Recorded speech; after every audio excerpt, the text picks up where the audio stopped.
It's a Heidel minicast. And now, Scott Clark. We are in Chapter 7 of Machen's Christianity and Liberalism. This is the last chapter of the work, and it is on the church. If the Heidelcast helps you, won't you help us keep it going? Please make the coffer clink by clicking on the PayPal link or by sending a check to Heidelberg Reformation Association, 1637 East Valley Parkway, number 391, Escondido, California, 92027. Beginning on page 157, Machen wrote, "It has just been observed that Christianity, as well as liberalism, is interested in social institutions, but the most important institution has not yet been mentioned. It is the institution of the church. When, according to Christian belief, lost souls are saved, the saved ones become united in the Christian church. It is only by a baseless caricature that Christian missionaries are represented as though they had no interest in education or the maintenance of a social life in this world. It is not true that they are interested only in saving individual souls, and when the souls are saved, leave them to their own devices.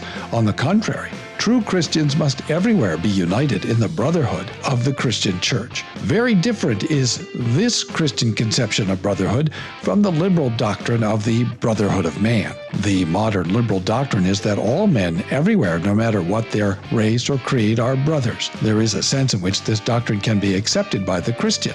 The relation in which all men stand to one another is analogous in some important respects to the relation of brotherhood.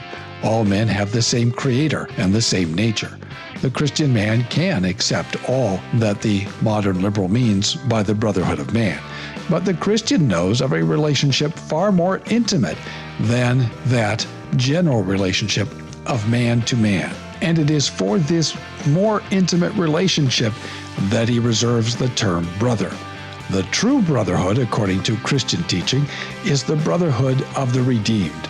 There is nothing narrow about such teaching, for the Christian brotherhood is open without distinction to all, and the Christian man seeks to bring all men in.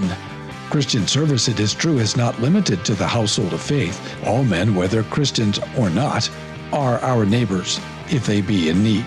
But if we really love our fellow men, we shall never be content with binding up their wounds or pouring oil and wine or rendering them any such lesser service.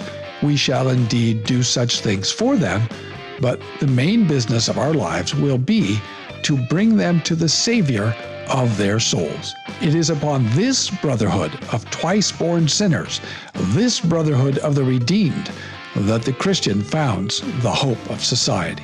He finds no solid hope in the improvement of earthly conditions or the molding of human institutions under the influence of the Golden Rule. These things indeed are to be welcomed.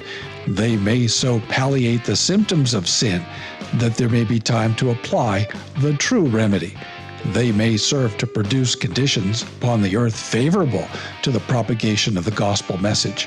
They are even valuable for their own sake, but in themselves, their value to the Christian is certainly small. A solid building cannot be constructed when all the materials are faulty. A blessed society cannot be formed out of men who are still under the curse of sin. Human institutions are really to be molded not by the Christian principles accepted by the unsaved, but by Christian men. The true transformation of society will come by the influence of those who have themselves been redeemed. Thus, Christianity differs from liberalism in the way in which the transformation of society is conceived. But according to Christian belief, as well as according to liberalism, there is really to be a transformation of society. It is not true that the Christian evangelist is interested in the salvation of individuals without being interested in the salvation of the race. And even before the salvation of all society has been achieved, there is already a society of those who have been saved. That society is the church. The church is the highest Christian answer to the social needs of man. Thanks for listening. Tune in tomorrow for more from the Heidelcast, brought to you by Heidelberg Reformation Association.org.